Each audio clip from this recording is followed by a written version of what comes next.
हाय मैत्रिणींनो, रुचिरा खव्यामध्ये तुमचं मनापासून स्वागत आहे. आज आपण पोहे, उपमा, इडली, डोसा हे वगैरे करतच असतो. आता मकाचा सीझन आहे, आपण मक्याचे वडे करतो, मक्याचे उपमा करतो. तर आज आपण मक्याचे दाण्याचे पॅनकेक करणार आहे. एकदम कुरकुरीत, क्रिस्पी, एकदम छान टेस्टी होतात. मका खाणं पण फायदेशीर आहे. मक्यापासून आपल्याला पचनक्रिया सुधारते आणि डायबिटीज कंट्रोल होण्यासाठी पण फायदा होतो. म्हणून मका जेव्हा सीझनमध्ये येतो तेव्हा आपण काही ना काही करून खायलाच हवं. आज आपण मक्याचे पॅनकेक करणार आहे. पॅनकेकसाठी लागणारे साहित्य हे आपण कढीतून घेतले आणि आपण कांद्याची पात घेतली, कोथिंबीर घेतली आणि हे मैदा घेतले आणि मक्याचं पीठ घेतले आणि कांदा उभा चिरून घेतला, हिरवी मिरची, लसूण आहे आणि काळी मिरीची पावडर आहे आणि मीठ आहे. आता आपण एक त्याच्यात मिक्स करूया. आता आपण पहिले त्याच्यात कांद्याची पात टाकूया, कोथिंबीर टाकूया, हिरवी मिरची टाकूया. इकडे लहान मुलं असेल तर हिरवी मिरची एकदम कमी टाका. लसूण टाकूया आणि कांदा आपण उभा चिरून घेतला जाड तो टाकूया आणि हे मिक्स करून घेऊया आपण. आता आपण हे मिक्स करून घेतलंय छान. आता आपण ह्याच्यात मैदा टाकूया आणि मक्याचं पीठ टाकूया, काळ्या मिरीची पावडर टाकूया आणि चवीनुसार मीठ टाकूया आणि मिक्स करूया.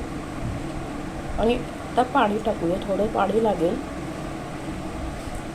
पाणी टाकूया आणि मिक्स करून घेऊया.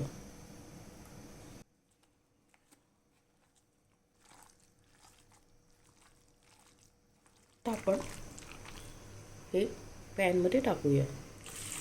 तुम्हाला जसं मोठं असेल, जितकं तुम्हाला जसं हवं असेल छोटं मोठं तुम्ही टाकू शकता.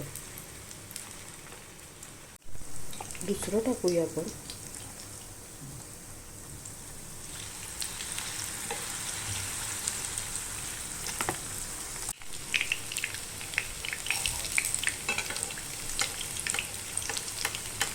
हिरवी दुसऱ्या साईडनी, दोन्ही साईडनी आणि मग नंतर झाले की प्लेटमध्ये काढूया. एकदम कुरकुरीत, एकदम टेस्टी होता.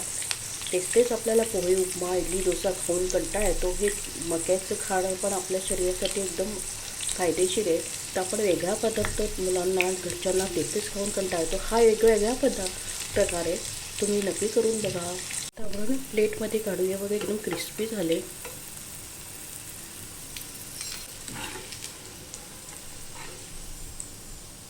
आता आपण आणखी टाकूया.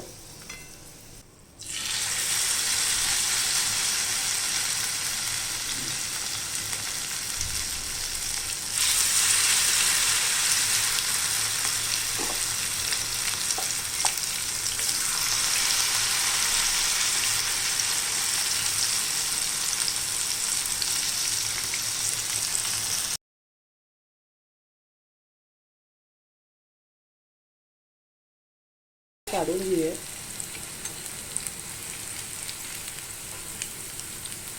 तुम्ही नक्की करून बघा आणि झटपट होणार आहे. जास्त कमी साहित्यात होणार आहे आणि सकाळच्या वेळेस आणि संध्याकाळच्या नाश्त्यासाठी छान हा नाश्ता आहे. तुम्ही नक्की करून बघा आणि माझ्या चॅनलला जास्तीत जास्त फ्रेंड सर्कलमध्ये शेअर करा.